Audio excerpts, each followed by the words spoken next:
इसलिए कि प्रभु को मनुष्यों को कुछ बताना था, और उन्हें बताना था यह कि मनुष्य एक बात पे जरूर ध्यान दे कि मैं अपने आप से जीवित नहीं हूं, न हमारा रोटी मुझे जिंदा रखा है, न हमारा खाना मुझे जिंदा रखा है। यदि जिंदा रखा है तो ऊपर बैठा हुआ स्वर्गीय पिता ने जिंदा रखा है।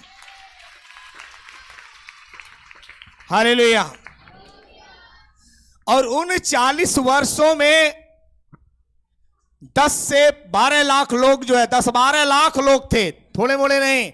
उस 12 लाख लोगों को कभी भी रोटी, चावल, दाल, भाजी, मच्छी, ये सब कुछ खाने को नहीं दिया गया। तो बताओ 40 सालों कैसे जीवित थे?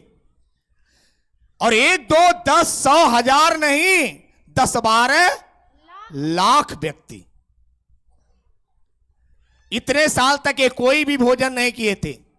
इसमें से एक दिन बहुत क्रोध में आकर के बटेरों को उन्होंने दिया था खाने के लिए, एक दिन के लिए बस।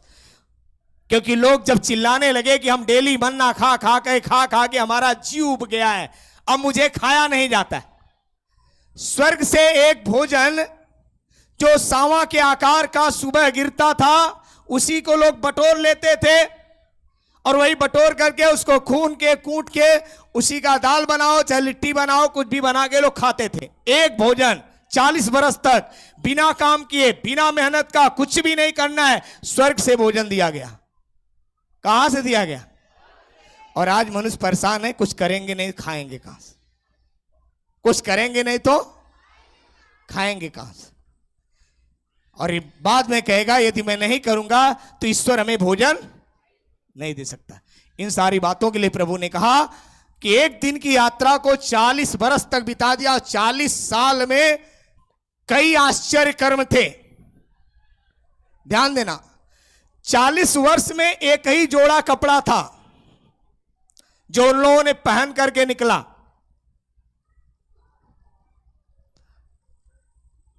जो जूता उन लोगों ने पहन करके या चप्पल पहन करके निकला,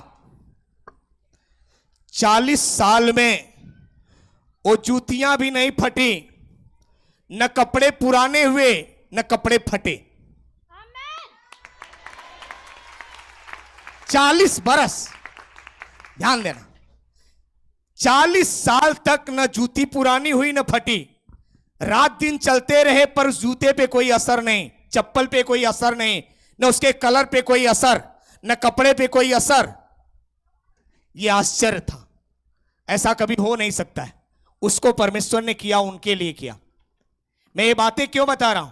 क्योंकि आप उस बात को जानो कि वो जीवित ईश्वर आपके लिए आज भी कुछ करने के लिए तैयार है।